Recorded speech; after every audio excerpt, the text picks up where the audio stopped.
Dobrý den, vítejte u dalšího pokračování našeho pořadu Antifašist Art. Po roce 1933 se do Československa stáhla kulturní elita z fašistického Německa i Rakouska. V minulém díle jsme se zaměřili hlavně na ilustrátory a karikaturisty. Tentokrát se podíváme na slavné absolventy výjimečné školy Bauhaus.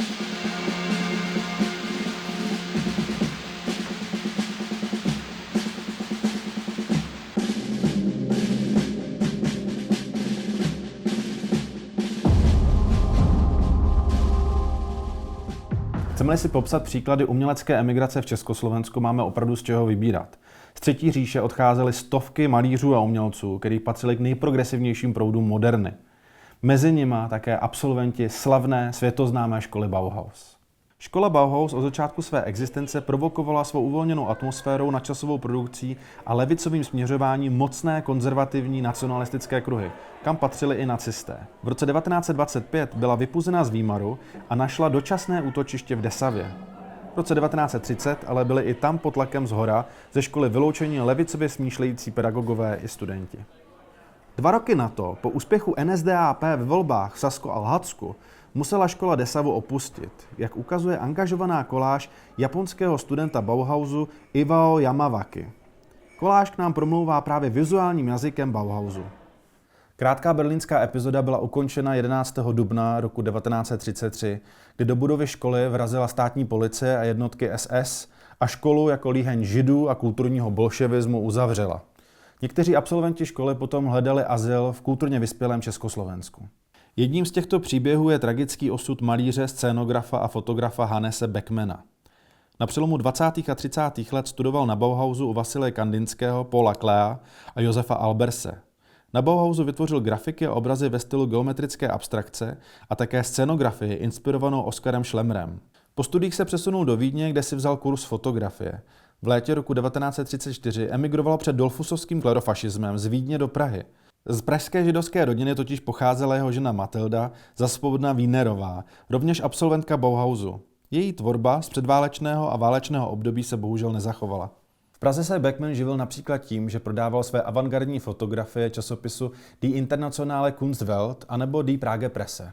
Za svého pobytu v Doxech v roce 1935 vytvořil obrazy ve stylu geometrické abstrakce a na začátku následujícího roku je už vystavil na první výstavě nesdružených umělců v Mánesu, kde si získal pozornost kritiky. Ve svých obrazech z tohoto období zachytil nekonkretizujícími prostředky svou dobu těhotnou politickými utopiemi i blížící se hrozbu a sebedestruktivní energii.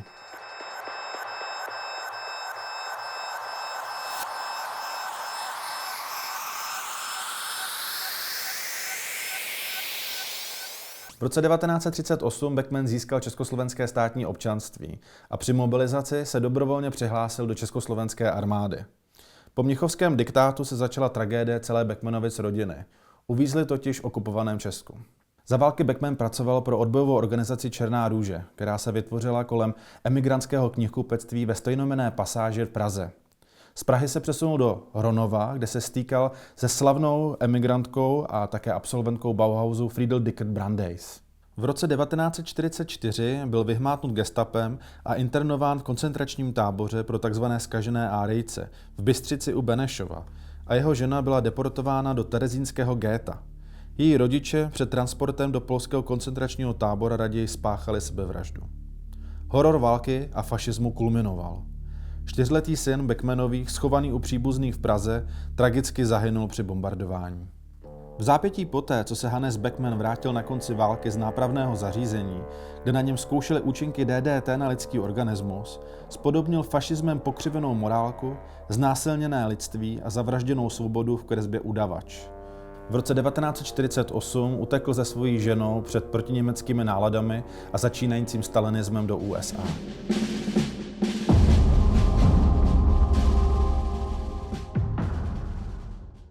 Jednou z absolventek Bauhausu, která se před fašismem stáhla do Československa, byla i Vídeňačka Friedel Dickert-Brandeis, která u nás používala počeštělé jméno Bedřiška Brandeisová. Na konci mimořádně úspěšných a plodných studií na Bauhausu byla v roce 1923 pověřena vedením úvodních kurzů pro studenty prvních ročníků. Následující rok odjela do Vídně, kde založila se svým přítelem Franzem Singerem významný architektonický a designový ateliér Singer Dicker. V rámci ateliéru navrhovala ve stylu Bauhaus například sportovní areály, obchodní domy, interiéry luxusních vil a také Montessori školky. V té době se začala intenzivněji zabývat pedagogikou a výtvarné výchově se potom věnovala celý život.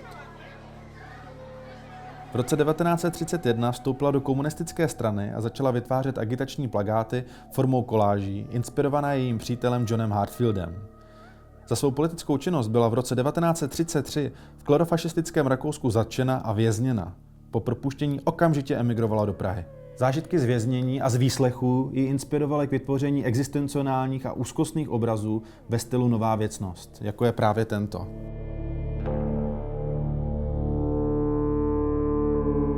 I v další malířské tvorbě začala přecházet od konstruktivismu k figurálnímu umění. V Praze pokračovala v navrhování moderních interiérů a renovací domů a vil s Grétou Bauerovou a navrhovala textilní vzory. Její přítelkyně a později světově uznávaná psychoanalytička Annie Reich jí dovedla k arteterapii a Dickers začala sama vést kurzy arteterapie pro děti emigrantů, kteří je při útrapách života utečenců potřebovali nejvíce. V roce 1936 se přidala stejně jako Beckmann k podzemní skupině složené z německých a rakouských emigrantů z okruhu knihkupectví Černá růže. Ve stejném roce se vdala za svého bratrance Pavla Brandeise a tím získala československé občanství. Na začátku roku 1938 odmítla vízum do Palestiny a odstěhovala se se svým mužem do Hronova, kde navrhovala textilní vzory pro firmu B. Spiegel a synové. V roce 1938 se Bedřiška Friedl Brandeisová významně podílela na uspořádání protinacistické manifestační výstavy Náchod 38 k 20. výročí Československé republiky. Za vystavené návrhy textilních vzorů obdržela zlatou medaili. V Hronově se pravidelně stýkala s rodinou Beckmanových. V roce 1942 byla Bedřiška Dicker Brandeisová i s manželem kvůli svému židovskému původu a politickému přesvědčení deportována do Terezína. V koncentračním táboře vyučovala výtvarnou výchovu děti a věnovala se vlastní tvorbě, než byla v roce 1944 i se svými svěřenci splinována. O její další tvorbě této výjimečné umělkyně i pedagožky se budeme bavit v následujícím dílu.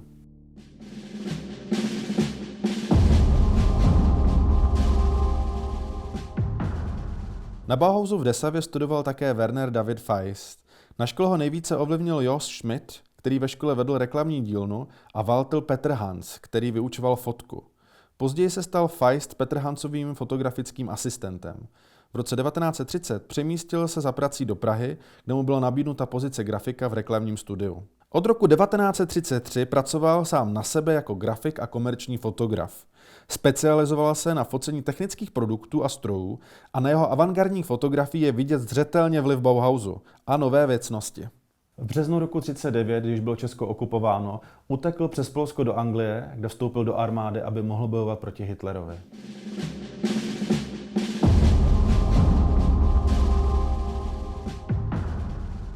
Dalším utečencem a absolventem Bauhausu byl sochař a grafik Otto Kühler, známý pod pseudonymem Theo Balden. Po nacifikaci Německa přešel Balden do podzemní odbojové skupiny. Začátkem roku 1934 byl zatčen, brutálně vyslýchán a uvězněn. Po trýznivých 9 měsících byl propuštěn pod policejním dohledem, kdy se mu ale podařilo uprchnout a do Československa se dostal s falešným pasem na jméno Theo Balden. Toto jméno si ve vzpomínce na nabytou svobodu ponechal i v budoucnu. Politicky angažovaný zůstal Balden i v emigraci. Spolu zakládal a byl prvním předsedou Oskar Kokoschka-Bund, tedy Sdružení německých a rakouských imigrantských umělců. Kromě aktivismu pracoval jako návrhář a aranžér, navrhoval například scenografii pro Osvobozené divadlo a věnoval se vlastní volné tvorbě. Z dochovaných fotografií známe expresivně vymodelovanou hlavu žebračky, reagující na prožívanou hmotnou nouzi utečenců. A po mnichovské zradě vytvořil plastiku Hamba, kterou vyjádřil své zklamání ze zahraniční politiky demokratických spojenců Československa. Těsně před březnovou okupací Československa v roce 1939 se Theo Balden zachránil útěkem do Velké Británie, kde vytvořil symbolický dřevěný reliéf putujícího žida podle středověké legendy o věčném židovi a Hasverovi. Přestože Československo v porovnání s okolními státy bylo ostrůvkem demokracie a svobody, situace pro utečence u nás nebyla příznivá. Oficiální pomoci se dostávalo jenom privilegovaným utečencům a ostatní utečenci zažívali spíše bídu a nejistotu. Utečenci měli oficiálně zakázáno pracovat a podílet se na společenském a politickém životě. Byli neustále udáváni, vyslýcháni a zadržováni a také jim neustále hrozilo, že budou vydáni do nacistického Německa, což pro ně bylo smrtelně nebezpečné. Jejich pozice se neustále zhoršovala, jak se první republika vyvíjela k vlastní formě autoritativního režimu. Za druhé fašizoidní republiky byla už jejich situace nesnesitelná. Tímto dílem ovšem výčet německy mluvících umělců, kteří hledali v tehdejším Československu záchranu před fašismem, zdaleka nekončí. Několika dalším výjimečným postavám německé kultury se budeme věnovat v následujících dílech. Sledujte nás a všechnu moc imaginaci.